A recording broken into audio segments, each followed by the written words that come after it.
Comme d'habitude avec ce genre de vidéo, ça a été le cas sur la vidéo sur les personnages noirs dans Akuta, ça a été le cas sur mon problème avec le message de Zootopie 2, ça a été le cas sur mon propos sur l'afro-manga, etc. J'hésite toujours et je prends toujours pas mal de temps à faire ce genre de vidéo-là parce que j'ai envie de donner les bons mots, d'être assez nuancé dans mon discours et assez aussi clair dans mes propos pour ne pas passer pour un extrémiste, un rageux, quelqu'un qui réagit de manière émotionnelle, mais de vraiment bien détailler ma pensée, de vraiment bien de vraiment bien vous la transmettre pour que ce soit une base au débat, au partage d'idées dans les commentaires. Cette vidéo sur iShowSpeed ne fut pas exception et j'ai envie de vous dire c'est même encore pire. C'est même encore pire. Je me suis encore plus posé la question de si je devais faire la vidéo. Après tout, c'est normal, on parle d'un streamer qui fait des lives. Quel est vraiment le rapport avec ma chaîne d'auteur de bande dessinée qui parle d'animation, de bande dessinée, etc. C'est vrai que je parle beaucoup de culture africaine, mais on pourrait se dire que c'est un peu éloigné. Et aussi, je devais trouver les bons mots, et vraiment les bons mots, parce que je sais qu'iShowSpeed a beaucoup de fans. Et je sais que là, on va commencer à toucher, à rentrer un peu plus dans la politique, etc. Donc, je me suis beaucoup posé la question de si je devais vraiment faire cette vidéo-là. Et surtout, je me suis beaucoup posé la question, je me suis remis en question en interne moi-même. Je me suis dit, mais Motive, est-ce que tu ne serais pas un rageux? Est-ce que je ne suis pas un rageux finalement?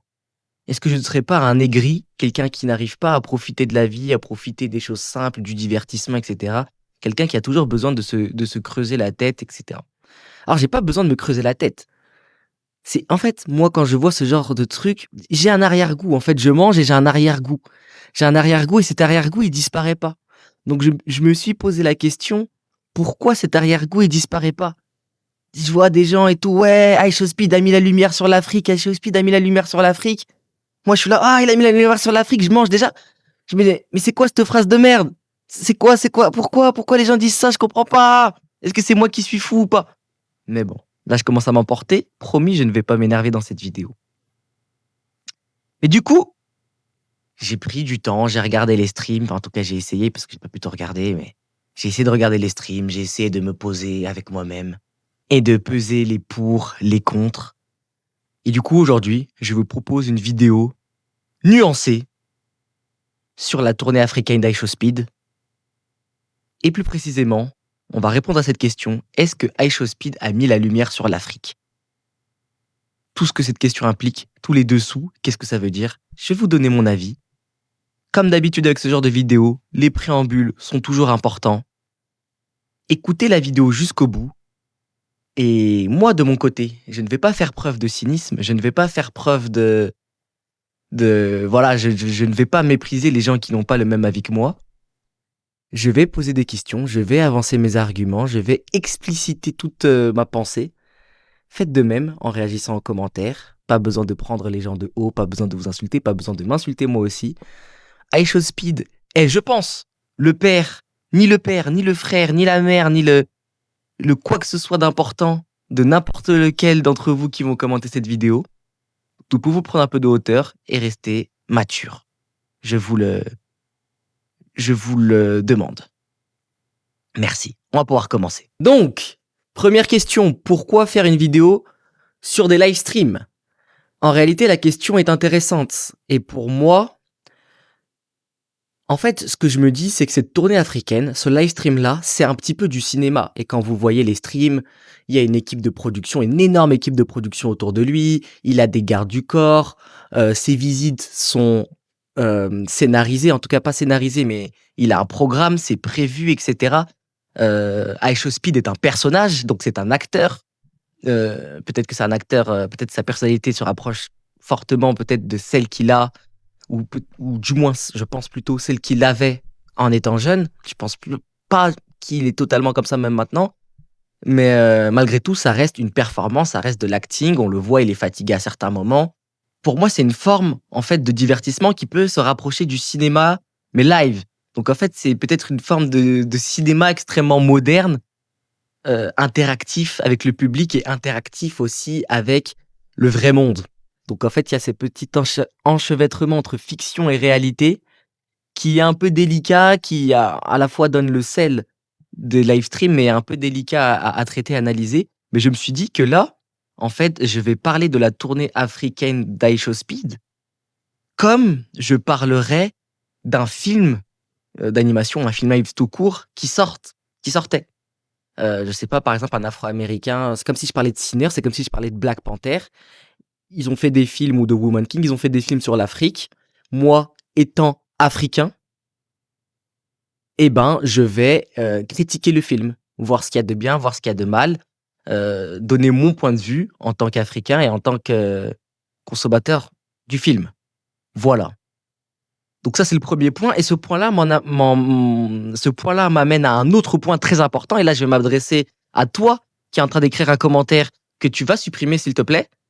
Euh, non, mais vous faites que critiquer. Qu'est-ce que vous avez fait, fou, pour l'Afrique? Non, mais au moins, il fait quelque chose. Enlève ce commentaire, il n'est pas pertinent. Je vais t'expliquer pourquoi il n'est pas pertinent. Speed, donc, il propose quelque chose, il le met en public comme un nouveau film, comme une nouvelle bande dessinée, comme un nouveau quoi que ce soit. Nous sommes en droit de le critiquer. Nous sommes en droit de partager notre expérience par rapport à ça, comment on l'a pris, comment on l'a vécu.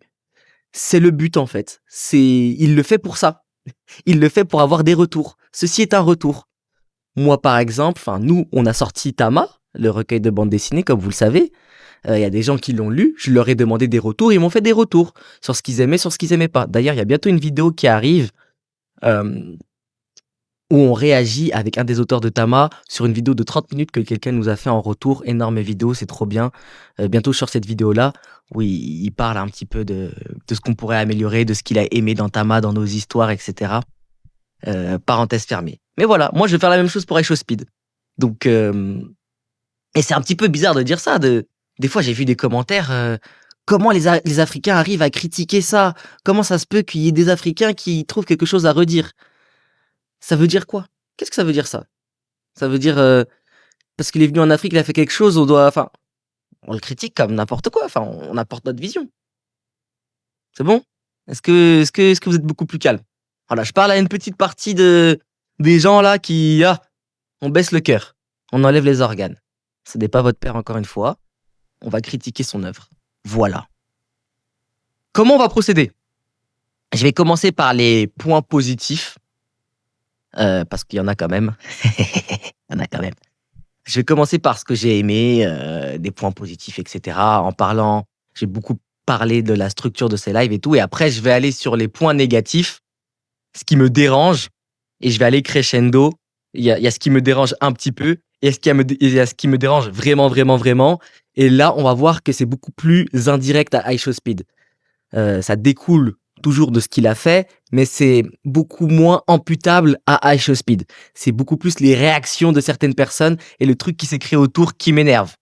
En l'occurrence, cette phrase de merde de Speed a mis la lumière sur l'Afrique. Ça, on va la débunk, on va la détruire, cette phrase. Voilà. Avec le respect, avec tout le respect, mais on va la détruire, cette phrase. Donc, on va y aller étape par étape, point positif, etc., crescendo. Si je n'ai pas la flemme, j'ai mis un chapitrage. Sinon, c'est pas grave. Faites quelque chose d'autre en attendant. Vous n'êtes pas obligé de regarder ma tête pendant, je sais pas, ça veut dire combien de temps, 20, 25 minutes, 30 minutes. Vous pouvez faire autre chose. Donc, on est parti. Parlons des points positifs. Et le premier point positif que je vais donner est un point positif très important. Et je tiens vraiment à le dire, vraiment écoutez bien. Je pense que c'est l'intention. Malgré tout ce que je vais dire par la suite, je ne pense pas que l'intention d'Aisho Speed était mauvaise.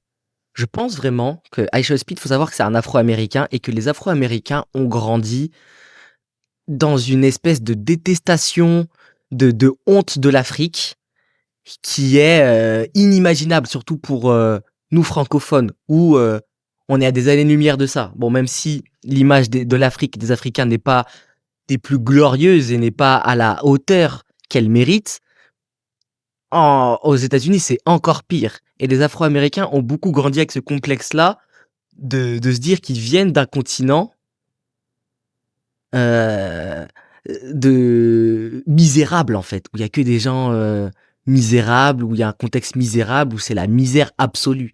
Donc, il y a eu beaucoup cette séparation, encore aujourd'hui, entre Afro-Américains et Africains. Il y a par exemple, des business d'Africains aux États-Unis qui sont pris à partie par des Afro-Américains. Donc, il y a vraiment cette, cette scission entre les deux, ce mal profond et ce complexe profond qui ronge la plupart des Afro-Américains. Pas tous, même pas la plupart, je sais pas, mais une partie en tout cas.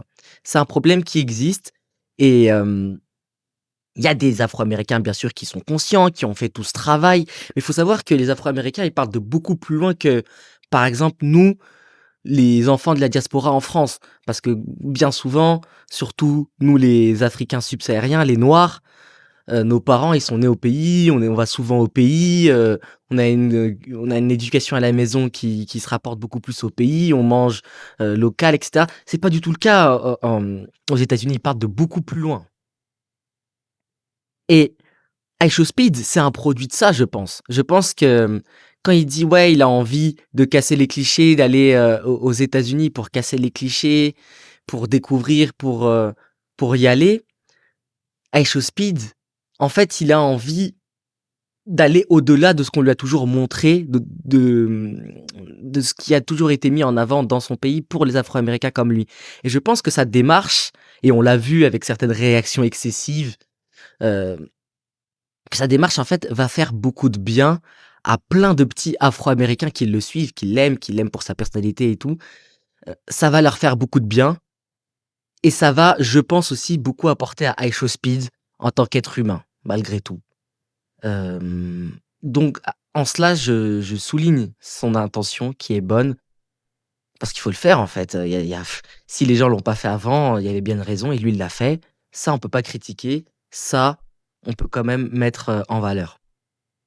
Autre chose aussi, un autre point positif, qui est mi-positif, mi-négatif, c'est que malgré tout, ça, dans cette vision un peu américaine, c'est que c'est une tournée africaine, donc il y a un petit peu un truc un peu panafricaniste. Tu vois? Il y a un petit peu un truc panafricaniste où il y a pas de hiérarchie entre les pays, et cetera. Il va vraiment de partout. Bon, il est pas allé en Afrique centrale. Je tiens à préciser, il est pas allé au Cameroun, il est pas allé au Tchad, il est pas allé au Congo, il est pas allé. Je pense qu'il a dû aller sur internet, taper, pays où il faut pas aller, vu que les pays comme le Tchad, la Centrafrique, le Congo, il y a des petites guerres un peu par-ci par-là, il s'est dit: «Bon allez, j'y vais pas». Il aurait largement pu, mais bon, OK, on comprend. Mais sinon, il a quand même fait pas mal de pays africains, il a essayé de voir dans sa diversité. Donc, on peut y voir quelque chose un peu panafricain dedans. Mais le versant de ça, c'est que en plus, vu qu'il a fait cette tournée africaine, il a visité, je crois, une vingtaine de pays en 28 jours, donc ça allait très rapidement, en fait.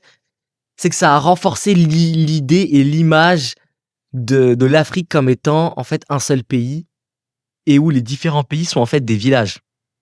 Donc, ça a un petit peu renforcé ce truc-là de. Surtout, voilà, le mec, t'as l'impression qu'il s'est téléporté. Bon, j'ai vu qu'il a pris des jets et tout. En termes écologiques, c'est pas ouf et tout. Il a pris des jets de fou pour venir, pour être le plus rapidement de partout. Mais on a vraiment l'impression que, bon, il fait deux, trois activités là-bas, il change de ville, il change de ville, il change de quartier, il change de quartier. Et c'est marrant, dans une des réactions là, du mec qui pleure, il dit: «Ouais, l'Afrique, c'est un beau pays, et cetera». Ça donne un peu cette impression-là, en fait, cette tournée africaine où, bon. Moi, je pense que j'aurais aimé quelque chose, soit qui prend beaucoup plus son temps, s'il veut vraiment faire ce tour de l'Afrique, mais qui prenne beaucoup plus son temps, quitte à faire une partie 2, une partie 3, une partie 4, une partie 5, où, on le voit vraiment traverser. L'Afrique, c'est super grand. Surtout que là, on est vraiment dans ce truc où l'Afrique, c'est petit. L'Afrique, c'est super grand. L'Afrique, on met les États-Unis, on met la France, on met plein de pays, il reste encore de la place en Afrique. C'est ultra grand, l'Afrique. Il y a une profondeur de diversité, une richesse. Rien qu'un pays comme le Nigeria, il y a énormément de langues parlées, énormément d'ethnies différentes avec des histoires différentes. Il y a des biomes aussi différents. Il y a le désert, il y a les zones semi-désertiques comme le Sahel, il y a les grandes forêts profondes, il y a les océans. C'est-à-dire que là, on a l'impression que, vas-y, l'Afrique, en fait, c'est Atlanta, quoi. C'est un département des États-Unis. Mais bon, on va quand même rester dans le positif. Restons quand même dans le positif. On va revenir sur ça après. Ouais. Mais il y a cette volonté panafricaine que j'aime bien, malgré tout. qui est quand même, ce qu'il faut se dire dans la vision américaine, quelque chose que j'aime bien. Même si ça a tendance à un peu tout mélanger, mais j'aime bien quand même. Et enfin, je dois avouer que moi je connaissais iShowSpeed que de par ses mèmes, ses vidéos sur internet, ses réactions très rigolotes et tout. Je le voyais un peu de loin. J'avais rien contre lui.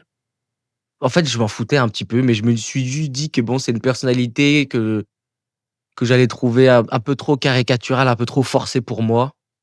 Bon. Finalement, en fait, tu sens vraiment que par moment, j'ai vu certains lives et tout, où tu ressens, et ça aussi, je vais le donner à la structure de ces lives, où parlons de sa structure de ces lives. Dans sa structure de ces lives, ce que j'ai bien aimé, c'est une volonté de sa part, c'est que c'était très axé sur le peuple. C'était très axé sur les locaux, ceux qui vivent. Il a refusé les trucs un peu trop grandiloquents, avec des stars, avec des gros influenceurs, avec des trucs un peu des accès privés et tout. Il y en a vite fait quelques-uns, mais il y a beaucoup de temps qui est consacré, en fait, pour les locaux. On voit la chaleur des villes comme Abidjan, on voit des petits moments d'improvisation où il est maître dans ça, où il va échanger avec des locaux, des danses, des trucs et cetera. Donc on a vraiment quelque chose qui nous a l'air plus brut, plus vrai, authentique, et là je mets quand même des guillemets, on met des guillemets, on n'est pas dupe, mais voilà, on a vraiment ce truc-là, et ça c'est une intention qu'il avait, il l'a dit clairement. Il voulait être le plus proche possible de la vraie vie. On y reviendra plus tard, et ça c'est chose faite. Et aussi, il a malgré tout aussi pas mal de temps pour lui, pour apprécier aussi certaines villes. C'est là généralement il traverse la ville, par exemple, il traverse Abidjan, le pont et cetera, les gratte-ciel, il voit, il apprécie, et il a des moments, donc ça c'est un autre point positif, des moments d'introspection qui donnent un peu plus de profondeur, de relief au personnage d'IShowSpeed. Donc et il le dit à certains moments: «Ouais, je vais peut-être me prendre une maison en Afrique». Avant son live, pour la Côte d'Ivoire, il dit que c'est sa tournée la plus marquante, que c'est la tournée qui l'a le plus transformé, la plus touché vraiment, humainement, et tu le ressens aussi. Par certains moments, par certaines phases, tu le ressens, et ça, je lui mettrai à son crédit, ce qui fait que Aisha Speed est un personnage beaucoup plus intéressant que ce que je pensais. Après, là, maintenant, je crois ça fait quoi? 1, 2 ans qu'il est vraiment devenu une star, star, star. Je pense qu'au niveau de sa psychologie, il a beaucoup évolué, il a grandi, il a mûri, et le personnage qu'il propose, c'est plus vraiment ce qu'il est vraiment lui, mais il arrive à avoir un peu cette distance et cetera, et je pense vraiment que, bah, on sent que l'Afrique l'a «transformé» entre guillemets. Dans le scénario, on sent la transformation du personnage grâce entre guillemets à l'Afrique.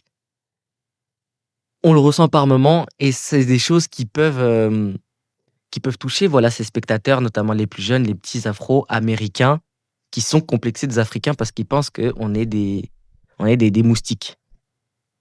Donc ça, c'est intéressant. Bah, je pense qu'on a fini pour les points entre guillemets positifs. Maintenant, on va arriver aux choses qui me dérangent un peu plus. Et on va la diviser, comme je l'ai dit, en deux. Les choses qui me dérangent directement dans les live streams, dans cette tournée africaine, qui sont beaucoup plus du fait d'iShowSpeed, et les choses qui en ont découlé, les réactions des personnes. On va faire ça dans une seconde partie. La plus grande chose que je reproche à iShowSpeed, et directement à son format, et à la manière dont il a voulu montrer l'Afrique, etc., ses équipes et tout, c'est qu'il voulait casser un petit peu les clichés, etc., sur l'Afrique. Mais je trouve que dans sa manière de structurer ses lives, dans sa manière de faire cette tournée, dans ce qu'il a montré au final, c'était très polarisé. Donc, c'était très cliché. C'est-à-dire que tu passais de scènes ultra traditionnelles, mais ultra folkloriques carrément, où on allait vraiment dans des pratiques de la tradition ultra folkloriques qui n'existent pas en fait, qui sont pratiquement un fantasme. Je sais même pas si ça existait comme ça. On passait de ça à des gratte-ciel, des buildings, etc., où ils se disaient: ah, mais en fait, l'Afrique, c'est bien parce qu'il y a des gratte-ciel et des buildings. OK, bon. Mais l'Afrique, c'est bien parce que regardez, il y a des danses ultra traditionnelles et après il a amené son truc, de d'adolescent, survitaminé et en fait, on était trop d'un extrême à un autre du spectre pour vraiment pour vraiment se plonger, en fait, dans la profondeur et dans toutes les en fait, dans toutes les nuances des cultures africaines qu'il allait voir et des traditions, en fait. Comment elles sont incorporées, là, maintenant, à la modernité actuelle dans les pays africains. Je prends un exemple au Japon, c'est que quand des personnes vont faire des documentaires, des voyages au Japon, c'est quelque chose qui est beaucoup montré. On nous montre beaucoup comment le Japon est entre modernité et tradition, comment les Japonais essaient de préserver leurs traditions, comment ils l'imbriquent dans leur, routine, dans leur travail, dans comment ça les guide, comment et du coup on sent beaucoup plus le poids de celles-ci et quelle importance elles ont et quel, deal ils font entre les 2. L'Afrique, on est un peu pareil, c'est-à-dire qu'on est très attaché à nos traditions aussi, à notre spiritualité également, à tout ce qu'on faisait avant. On a une culture des ancêtres, on a plein de trucs, mais en même temps, on a envie de se développer. Donc en fait, on a plein d'entre-deux. On a plein de ça se projette et ça fait plein de fractales, je sais pas comment on dit là, quand il y a plein de projections et tout. Un kaléidoscope de plein de trucs super intéressants, tu vois? Par exemple, moi je sais qu'au Cameroun, je vais prendre l'exemple du Cameroun. Au Cameroun, on vu qu'on est un pays où il y a beaucoup d'ethnies différentes, avec des coutumes, des rituels, des tenues, des danses, des plats différents, à l'école, les enfants vont présenter, dans un espèce de mini festival, vont présenter chacun leur tenue, chacun leur truc, faire un espèce d'exposé, faire un espèce de spectacle et chacun va faire ça et ça permet à toute la classe de connaître un peu plus la culture des uns et des autres. Il y a des journées aussi dédiées à ça, il y a des trucs, il y a des en fait, par exemple, à l'ouest du Cameroun, il y a le Ngoni, qui est une cérémonie qui est dédiée à ça. Je pense que ça aurait été intéressant que Aisho Speed se rende dans ce genre de cérémonie dans un des pays. Et ça va arriver sur mon deuxième point, c'est que Aisho Speed, t'as l'impression qu'il ne va pas à la rencontre. Dans beaucoup de cas, pas dans tous les cas, hein. Il y a des moments, par exemple, au Sénégal, où il se rend en Gorée, où il voit un peu plus le poids de l'histoire, etc. Il y a des moments où c'est mieux, mais il y a beaucoup de moments où en fait, c'est pas lui qui va à la rencontre, paradoxalement, c'est les cultures, en fait, les traditions, etc., qui arrivent, qui lui tombent dessus et qui, entre guillemets, se vendent à lui. Genre, entre guillemets, excusez-moi d'être vulgaire, mais qui twerk pour lui, quoi. C'est-à-dire que on va arriver en Côte d'Ivoire, au Bénin, on va lui donner déjà des trucs. Enfin, on va lui donner les tenues des chefs. Le mec, c'est le roi de la Côte d'Ivoire. Après, c'est le roi du Bénin, c'est le roi du Ghana, c'est le roi de la Namibie. Et wow, wow, tu vois, ça lui tombe dessus, ça lui vient à lui, mais c'est pas lui qui va vraiment faire l'effort de découvrir. Et dans ce truc de découvrir, il y a aussi, bah, toi faire le pas en avant, ne pas comprendre, te heurter à certains trucs, ne pas être le centre de l'attention. Là, finalement, c'est plutôt la réaction d'Aisho Speed qui est le centre de l'attention. C'est plutôt qu'est-ce qu'Aisho Speed va en penser. C'est bon, il y a un mec particulier qui arrive, on essaye d'attirer l'attention d'Aisho Speed. Aisho Speed pose des questions là-dessus, mais je trouve que ça dévalorise et ça laisse un peu sur le même rapport de domination qu'on a que bah en fait on est obligé de prouver notre valeur à l'étranger parce qu'Aisho Speed, bon, c'est un noir, c'est un afro-américain, je l'ai dit, mais ça reste surtout, et comme l'a dit très justement comme l'a très justement fait remarquer une personnalité de Côte d'Ivoire, je crois, ça reste un américain qui avec un passeport américain a pu faire 20 pays d'Afrique sans problème, à des vitesses effarantes grâce à ses jets, grâce à ses privilèges. Et il a pu se smurfer de pays en pays. Et chaque pays, on essayait un petit peu de lui faire la cour en lui montrant notre tradition, mais on lui faisait la cour en fait. On lui faisait la cour. Et ça me pose un problème. Parce que moi, je suis allé voir les live streams d'iShowSpeed en Chine, par exemple, c'est pas la même chose. Ou en France, c'est pas la même chose. Il y a des personnes qui sont là pour lui introduire. Il y a aussi des endroits qui sont dédiés un peu plus pour les touristes, qui sont un peu plus folkloriques. Mais c'est dans un cadre. Là, t'as l'impression que c'est tout le pays entier qui s'est mobilisé pour transformer son pays en un espèce, et ses traditions en espèce de spectacle pour impressionner iShowSpeed. En tout cas, il y a trop de moments comme ça. Et moi, ça me déplaît. Ça me déplaît très fortement. Ça me déplaît pas qu'un peu, ça me déplaît très fortement. Je trouve en fait que non seulement c'est pas un juste reflet de la réalité qui se passe dans nos pays, comme je l'ai dit, il y a plein de nuances beaucoup plus, je trouve, beaucoup plus intéressantes à montrer entre nos traditions et la modernité, le parallèle entre les deux, tu vois. Non seulement ça, c'est pas un juste reflet, mais de deux, ça exerce le même rapport de domination, en fait. Je trouve. Ça exerce toujours le même regard et la même soumission. Je ne vais pas mâcher mes mots, j'ai pas mâché mes mots. Je vous laisse le temps de digérer ce que je viens de dire. Mais réfléchissez-y. Et ça explique en fait les nombreuses réactions d'Africains qui sont très contents. D'Africains ou de la diaspora qui sont très contents et qui ont donc prononcé cette phrase de merde: iShowSpeed a enfin mis la lumière sur l'Afrique. Je mets pas tout le monde dans le même panier, mais ceux qui disent ça, en fait, sachez, j'ai fait un tweet là-dessus, dire qu'iShowSpeed a mis la lumière sur l'Afrique, c'est comme dire que Christophe Colomb a découvert l'Amérique. C'est la même chose, c'est la même phrase. Je le répète, dire qu'iShowSpeed a mis la lumière sur l'Afrique, c'est comme dire que Christophe Colomb a découvert l'Amérique. Ça n'a aucun sens. Parce que la phrase en soi, quand tu la laisses comme ça, qu'est-ce qu'il a fait iShowSpeed? iShowSpeed, entre guillemets, il a fait découvrir une partie de l'Afrique à certains Afro-Américains ou Américains tout court qui étaient totalement aliénés. Ils ne représentent pas le monde, ils ne représentent que eux-mêmes. Donc, il n'a pas mis la lumière sur l'Afrique. Quand on dit qu'il a mis la lumière sur l'Afrique, c'est-à-dire que l'Afrique était dans le noir. iShowSpeed est arrivé, il a pris sa torche, sa chaîne Twitch, il est arrivé, oh, regardez, il y a des choses qui se passent là. Non. Non.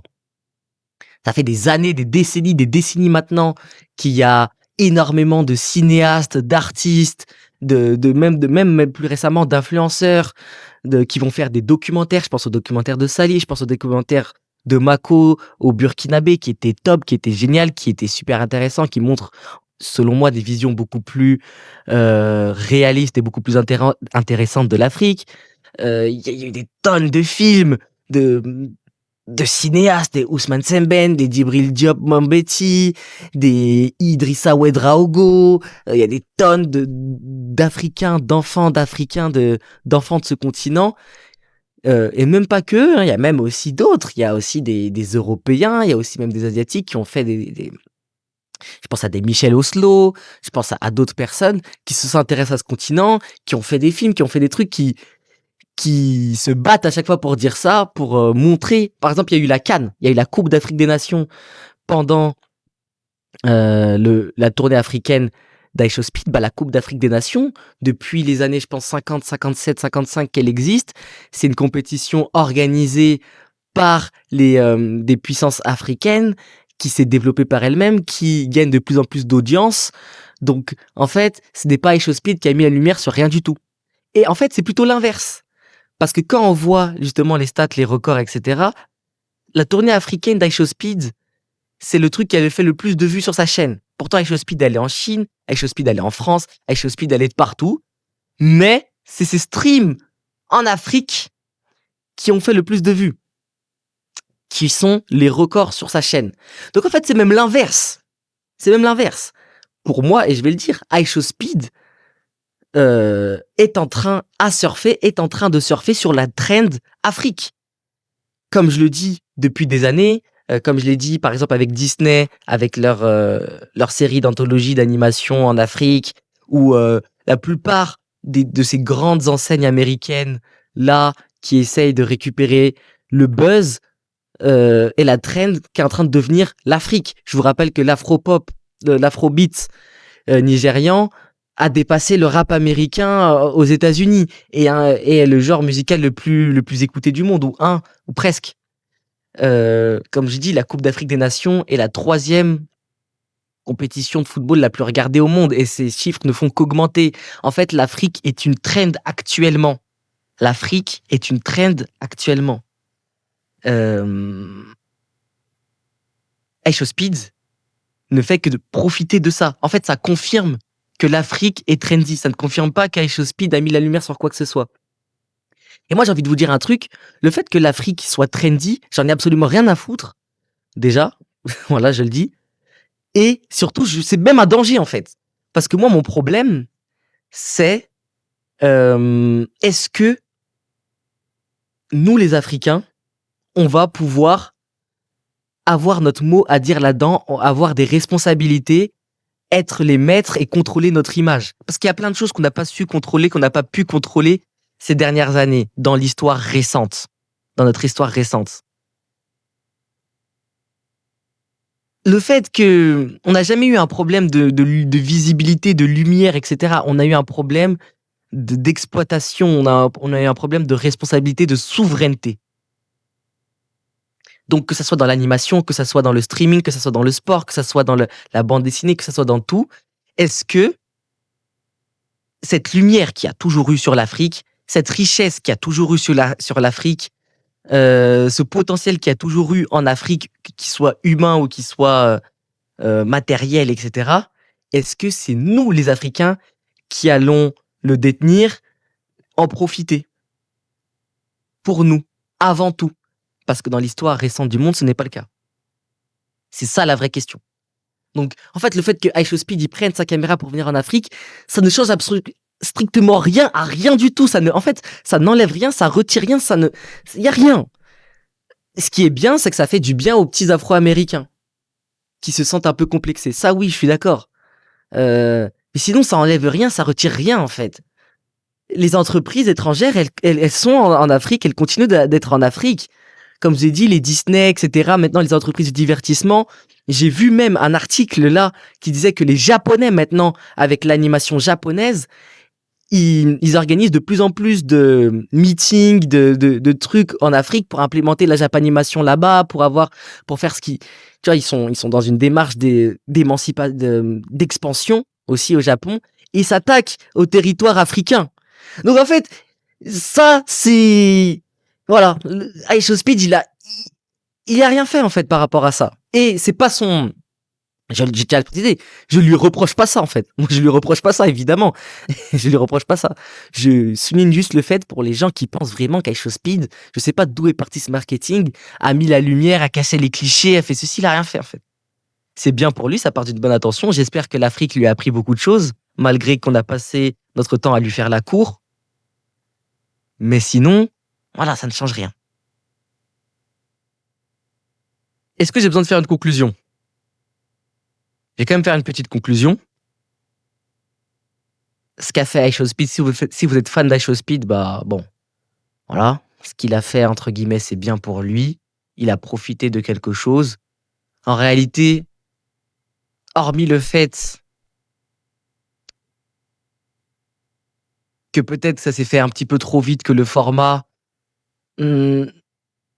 n'était pas peut-être le meilleur pour profiter pleinement des cultures et des traditions africaines, c'est la seule chose que j'ai vraiment à lui reprocher. Sinon, dans sa démarche, bah, il fait ce qu'il veut. Mais moi, ce que j'ai vraiment à reprocher, c'est nos pays, nos trucs, où, encore une fois, en fait, on a un complexe et on se sent obligé de prouver, en fait. On se sent obligé de prouver à un Américain. Au final, il repart avec le passeport ghanéen. Je sais pas. Est-ce que c'est possible autre part? Est-ce que s'il va faire un live en Russie, il montre la Russie, il va ressortir avec le passeport russe? En fait, pourquoi? Il a fait quoi au Ghana pour mériter le passeport ghanéen? Ça, c'est des choses, ça me fait mal, en fait. Ça me touche beaucoup, je ne comprends pas. Et si vous voulez découvrir l'Afrique, il y a énormément de documentaires, il y a énormément de vlogs, il y a énormément de films, de plein de choses, de bandes dessinées, de livres, de romans. faites par des Africains ou des enfants d'Africains, de la diaspora, même des Américains, même d'autres ethnies, mais qui sont beaucoup plus réalistes et qui prennent beaucoup plus leur temps, en fait, pour vraiment comprendre l'Afrique. Parce que quand tu vas aussi vite, tu fais autant de pays, forcément, tu vas faire des clichés, en fait. Forcément. Et donc voilà, c'est un peu ma conclusion là-dessus. Et bien sûr, la conclusion ultime, bien sûr, c'est que oui, vous pouvez commencer, si vous voulez une autre vision, putain, je l'ai mis à l'envers. Vous pouvez commencer avec ce recueil de bandes dessinées, écrit et dessiné par 6 auteurs africains du continent comme de la diaspora, un auteur camerounais, un auteur congolais, béninois, togolais, sénégalais. Il y a 6 histoires différentes, c'est banger. Euh, Ça va bientôt être de nouveau disponible parce qu'on a sold out tous nos exemplaires l'année dernière. On va bientôt le réimprimer. C'est cool, c'est bien. On essaye, hein, on fait des choses à notre niveau. Donc si ça vous intéresse vraiment de découvrir des trucs, pourquoi pas. Soyez courtois et fair-play dans les commentaires. N'oubliez pas, c'est toujours la communauté qui gagne. C'était Motive, à plus dans le bus.